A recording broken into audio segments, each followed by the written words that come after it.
The knock came just as I finished stacking firewood on the side porch of my cabin. I wasn't expecting anyone that morning, especially not her. "Good morning, Everett," came the sharp voice of Charlene. HOA board member, self-appointed queen of the mountain community, and nightmare in pastel cardigans. She had a clipboard clutched to her chest like it was a holy relic. "I need your cabin keys," she said without a shred of hesitation. "There's been a report of code violations inside your property, and I'll need to do an inspection today." I blinked. "Inside my cabin?" "Yes." She adjusted her oversized sunglasses like she was about to interrogate me under a spotlight. "It's standard HOA procedure." "Page 14, subsection C of the guidelines," I laughed. "There's no way that's in the bylaws. You can't just walk into someone's home." Charlene's lips pursed so tightly I thought they'd vanish. "It's not a home, Everett. It's a dwelling unit within a managed community. And as an HOA board member, I have full authority to inspect for compliance." I stepped back, arms crossed. "Then show me that authority in writing, with a legal mandate." She waved the clipboard in the air. "It's all here." "I don't have to explain myself to you." "Then I don't have to give you my keys," I said, her face turned red. "If you don't comply, I will fine you, daily. And your access to community amenities will be suspended: pool, clubhouse, everything. Do you really want that? Now, here's the thing. I bought this cabin as a getaway from the city. A quiet place up in the mountains, surrounded by pine trees and silence, not HOA nonsense. But Charlene and her little board had been pushing harder and harder lately. Fining people for how their logs were stacked, what color their curtains were, even for unfriendly facial expressions. I'm not kidding. This, demanding keys, that was a whole new level. "I'll tell you what, Charlene," I said, holding back a grin. "Why don't you leave your number and I'll run this by someone before I give you anything?" She scoffed. "This is non-negotiable. I'll be back in 2 hours. I expect full cooperation." Then she turned and stormed off down the gravel path like she owned the woods. I waited until she was out of sight, then walked back inside, locked the door behind me, and pulled out the HOA bylaws from the drawer. I'd read them cover to cover when I bought the place. Nowhere did it say anything about handing over your keys, so I made a call. Not to Charlene. To her boss. Not many people realize most HOAs have a management company above them, one that oversees multiple HOAs in the region. This one was called Ridgeview Property Management. And Charlene, she wasn't as untouchable as she thought. The hold music from Ridgeview Property Management crackled through my phone's speaker, sounding like it hadn't been updated since the early 90s. I stood by the window, watching 2 squirrels chase each other up a pine tree, waiting to speak to someone who might actually have authority. After nearly 10 minutes, a voice finally came on the line. "This is Denise. How can I help you?" "Hi, Denise. This is Everett Barnes. I own property in the Timber Crest community. I need to speak to someone about a potential abuse of authority by the local HOA board." There was a pause, then a shift in tone. "Can you tell me what happened?" I relayed the essentials, just the facts. No color commentary, no venting. I told her one of the board members showed up demanding access to my cabin's interior without any legal justification, and she refused to cite anything verifiable to back up her demand. When I mentioned Charlene's name, Denise's voice tightened.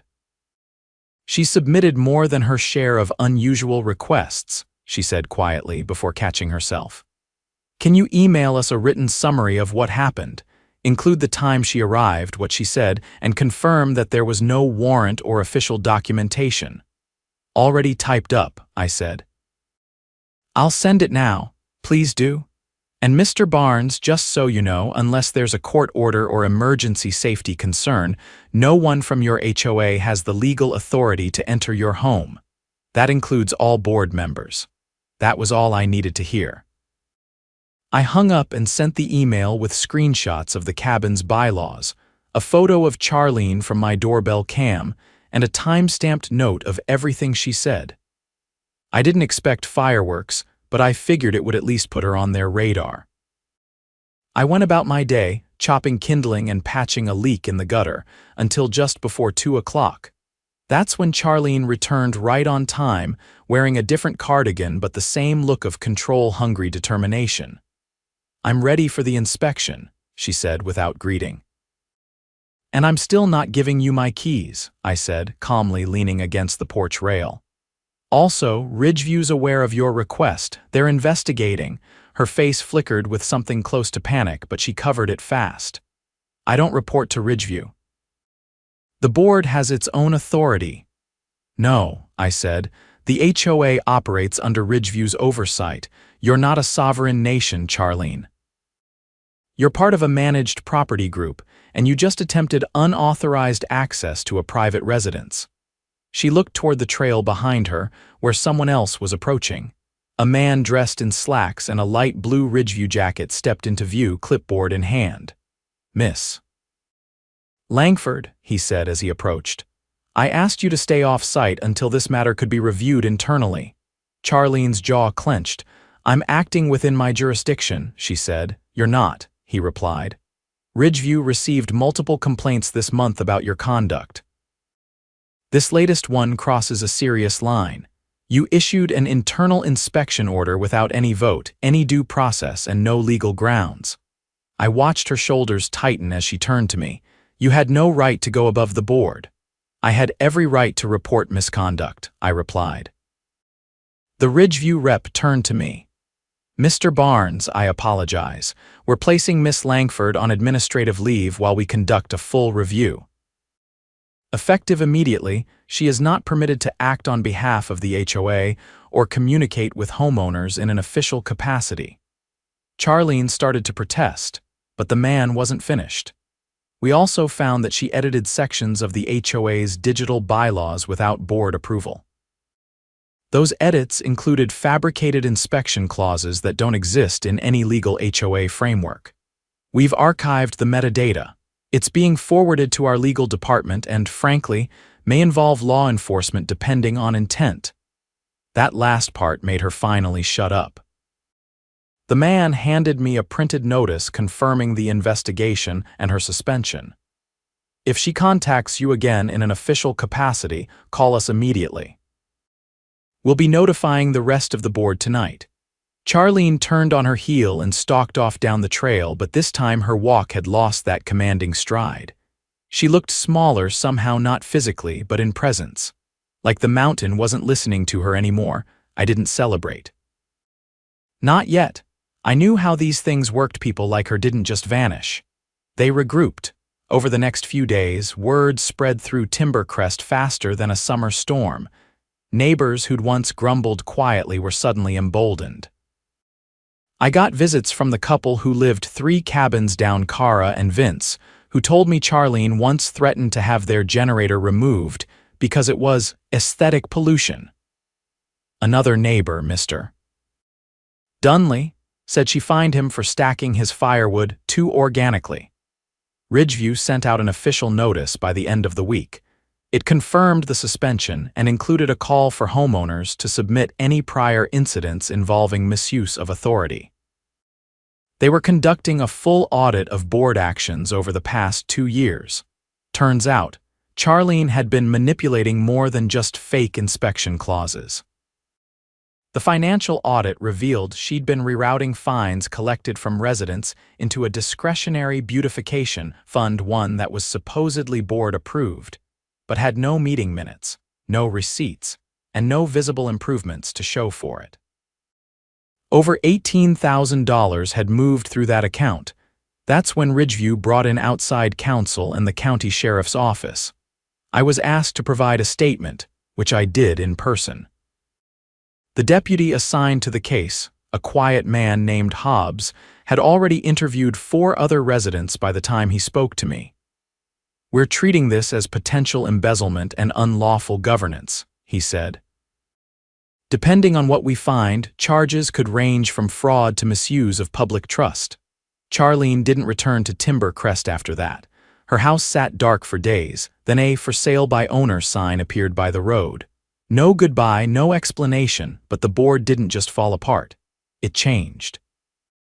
Ridgeview temporarily dissolved all current positions and called for emergency elections. Every homeowner got a ballot. I didn't plan on running, but Kara nominated me during the open forum, and somehow enough folks voted me in. Not because I wanted power, but because I'd asked the right questions when it counted. At our first meeting, I brought one new motion to the table. No board member could propose or enforce a policy without a full vote, public documentation, and Ridgeview approval. It passed unanimously. We rewrote the bylaws with transparency clauses, added a resident oversight committee, and introduced a quarterly open forum for grievances. The pool reopened without drama. The clubhouse got new furniture, and no one ever knocked on someone's door demanding keys again. Charlene's name became a cautionary tale up here, not spoken with anger, just as a reminder of what happens when power outweighs accountability. The cabin's quiet again. The squirrels are back to chasing each other, and the only clipboard I see now is the one I used to track when to reseal the deck. Justice didn't knock on my door with a badge. It started as a phone call, a camera, and a question no one had asked out loud before: what exactly gives you the right? Apparently, nothing at all. The snow came early that year, thin sheets of white dusting the pine needles and clinging to the corners of rooftops like nature holding its breath. Timbercrest always got quiet when the first frost hit, but this time, the silence carried something else beneath it: anticipation. The fallout from Charlene's disappearance from the board had left a vacuum, and people weren't sure whether to relax or brace for something worse. There were whispers about who else might have been complicit in her schemes, but nothing concrete had surfaced yet. Then one Friday morning just after sunrise, Vince caught me as I was loading up my truck with salt bags for the drive.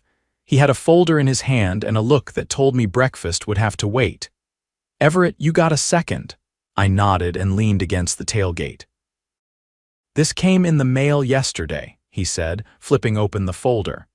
"It's from Ridgeview's legal department. They're following up on the audit. Looks like they found something big."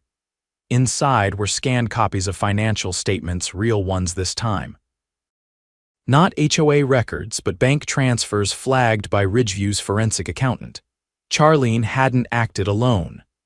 The documents showed that over the past 16 months, multiple transactions had been authorized by another board member, a man named Lyall Beringer.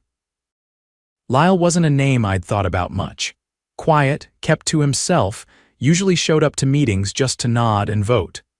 He lived in the last house before the fire road, the one with the rusted satellite dish and the broken porch light that never got fixed. Nobody ever pegged him for anything more than a filler vote. But the numbers told a different story. 12 separate transfers, each just under $5,000, always to the same account. An account registered under a shell company called West Hollow Maintenance, LLC. But here's the kicker: West Hollow didn't exist. It had no website, no physical office, no registered phone line. Just a P.O. box in a town 2 hours away and a single signatory, Lyall Beringer. Vince looked up at me, his breath visible in the cold. "You think he's still around?"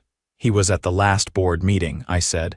Didn't say a word, just voted, then left before anyone could get chatty. We both knew what came next. I drove straight to Ridgeview's regional office an hour down the mountain. I didn't call ahead. I wanted this conversation to be face-to-face. Denise was waiting at the front desk. She led me into a side office where 2 other people were already seated. One I recognized from earlier emails, a legal advisor named Carter. The other wore a navy blue windbreaker with a badge clipped to his belt. "Mr. Barnes," said Carter, "you're the one who flagged the key incident, correct?" "That's right."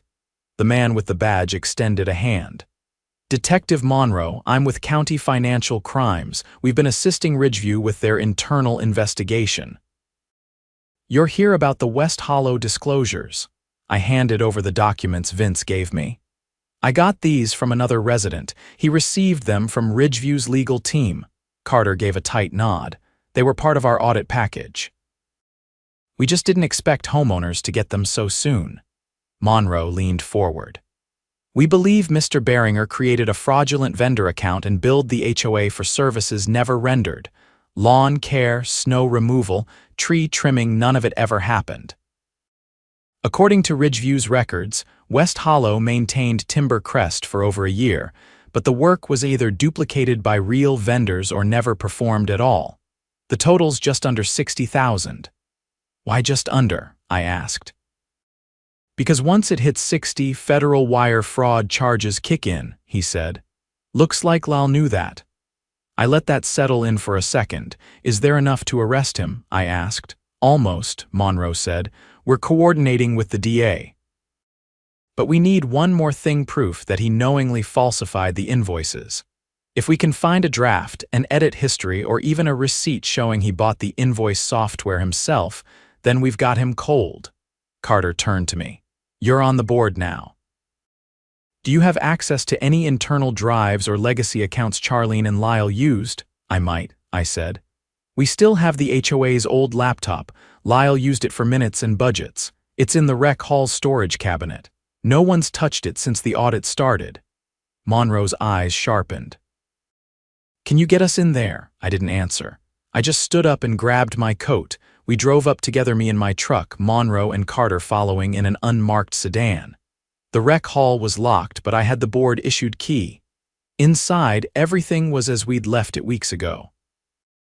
Tables stacked, projector unplugged, and the laptop case sitting behind the folding chairs like it had been waiting. I powered it on.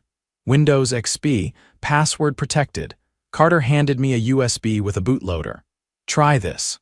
It took a few minutes, but the encryption folded like wet cardboard. We were in. The desktop had only 4 folders. One was labeled HOA Minutes. The second, Vendor Invoices. The third was Resident Complaints. The last one, buried in a subfolder called Archive Logs, had one file that made Monroe sit up straight as soon as it opened. It was a spreadsheet labeled WH Adjustments, Real vs Budget, dates, line items, false charges. One column was labeled Real Expense, and the other was Invoice Submitted. The discrepancy was obvious. In some cases, the submitted value was double, even triple. And at the bottom of the sheet, a note, adjust Lyall's cut post-approval distribute via WH account. Monroe's voice was low. That's conspiracy to commit fraud. He copied everything to his drive and reached for his phone. We're picking him up today. I drove home alone. The wind had picked up and the first signs of a heavier storm were rolling over the ridge. As I pulled into my driveway, I saw Kara outside her cabin, stacking firewood under a tarp. She paused when she saw me. Everything okay? She asked.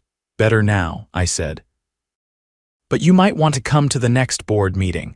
We'll be voting on whether to permanently dissolve the discretionary vendor fund. She gave a short nod, then went back to work. That night, the county issued a public statement confirming that a financial investigation had led to the arrest of Lyall Beringer on multiple felony charges, including wire fraud, conspiracy, and falsification of public records. Ridgeview followed with a letter to all Timber Crest residents announcing the permanent restructuring of all HOA financial processes. Every vendor would now be contracted through Ridgeview directly. I didn't sleep much that night. Not from worry, but from the weight of watching a community turn the corner.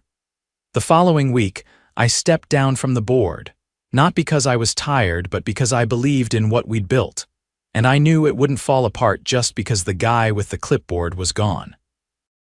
Let someone else take the baton. I had a cabin to restore, a trail to finish clearing out back, and a winter to ride out in peace. Charlene never came back. Lyall's house went up for auction the following spring, and Timber Crest. It finally remembered what it felt like not to be watched, but simply to be lived in. By early January, Timber Crest looked like something out of a postcard: white-capped trees, smoke curling from chimneys, and a stillness that seemed to finally settle into peace. It was the first winter in a long time where no one was pacing the neighborhood with a clipboard or issuing warnings about porch decorations being too rustic. The community had exhaled, but even still, there was one piece of the puzzle that hadn't quite clicked into place. Charlene's role in the financial mess had been exposed and removed, but she hadn't been charged with anything. Ridgeview's investigation had focused on Lyall, and while he was now awaiting trial, Charlene had simply vanished from public view. No charges, no restitution. Until a package arrived on my doorstep.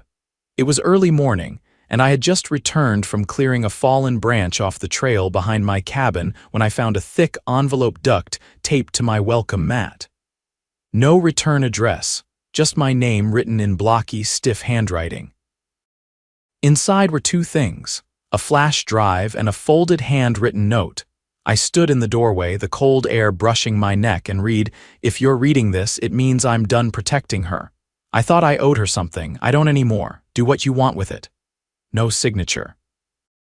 I plugged the drive into an old laptop I kept in my den and opened the only file it contained: a video recording, time-stamped 8 months ago. It looked like security footage from inside the Timber Crest clubhouse office. The camera was angled down from a shelf, recording the desk and its surroundings. The audio was faint but clear enough. Charlene sat at the desk. Lyall stood over her shoulder. They were reviewing a spreadsheet. She leaned in, tapped a line with a red painted nail, and said, "We'll mark it under tree hazard mitigation. No one checks those." Lyall hesitated. "That's an extra $4 grand. Should we split it the same as last time?" Charlene didn't even look up. "Same as always, you run the invoice." "I'll approve it. Ridgeview's too busy with the city accounts to notice. You worry too much." Then she laughed, a dry, mechanical sound that echoed off the wooden walls. The video ended there. I sat in silence for a long minute. This wasn't just a violation of policy or mismanagement. It was coordinated theft. And the timestamps matched exactly with the fraudulent payments that had already come to light during Lyall's audit. But now there was proof she'd orchestrated it, not just overlooked it. I drove straight to the sheriff's office with the drive in the glove box. Deputy Hobbs, who'd taken over the original case from Monroe, brought me into a conference room and asked me to play the file. He watched it quietly, arms folded, jaw tight. When it ended, he looked at me and said, "This changes things." He took the flash drive and logged it into evidence immediately, then handed it off to a technician for duplication. I filled out a sworn affidavit confirming how I received it and that I hadn't edited or altered it. Within an hour, the county district attorney's office was involved. 2 days later, a warrant was issued for Charlene Langford's arrest. She was picked up at a small rental property she'd moved into an hour outside the county. When they found her, she was living under her maiden name and had recently applied for a business license under the fake landscaping company Lyall had used. The charges were staggering: conspiracy to commit fraud, falsifying financial records, abuse of fiduciary duty, and felony theft of HOA funds.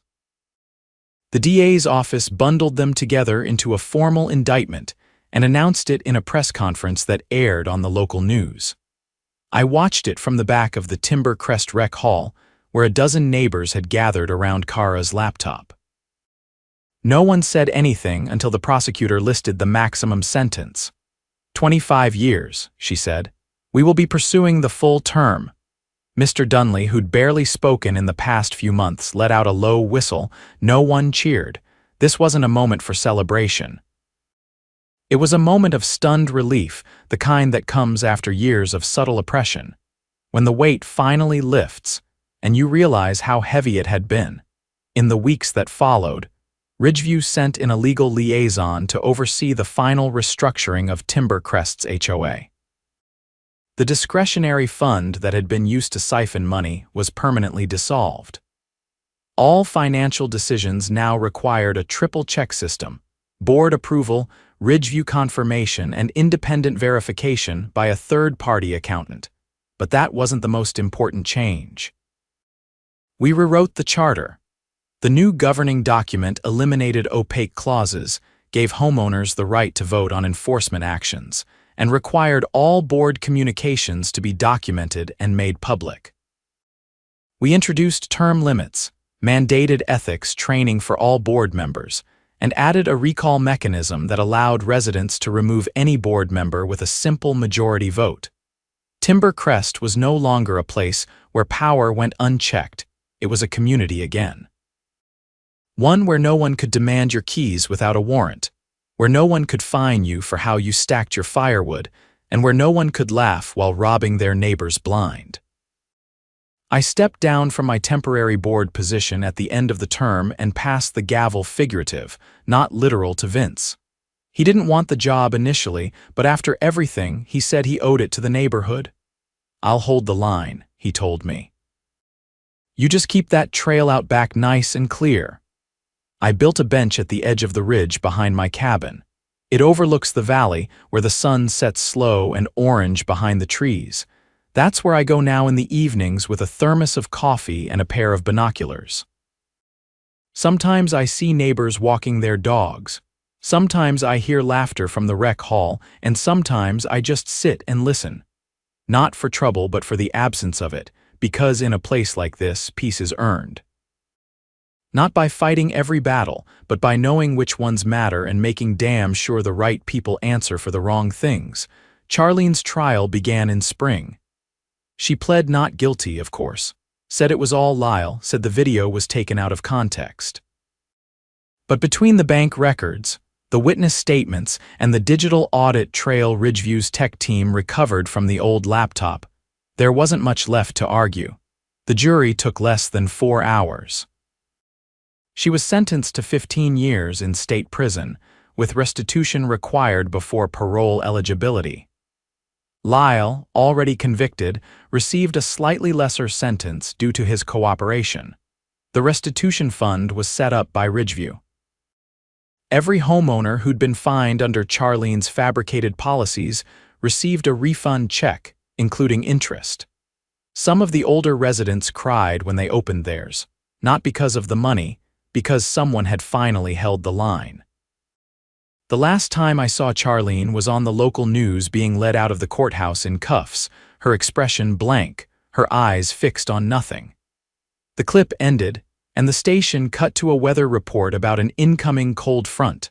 I turned off the TV and opened the door. Outside, the snow had started again, quiet, clean, uncomplicated.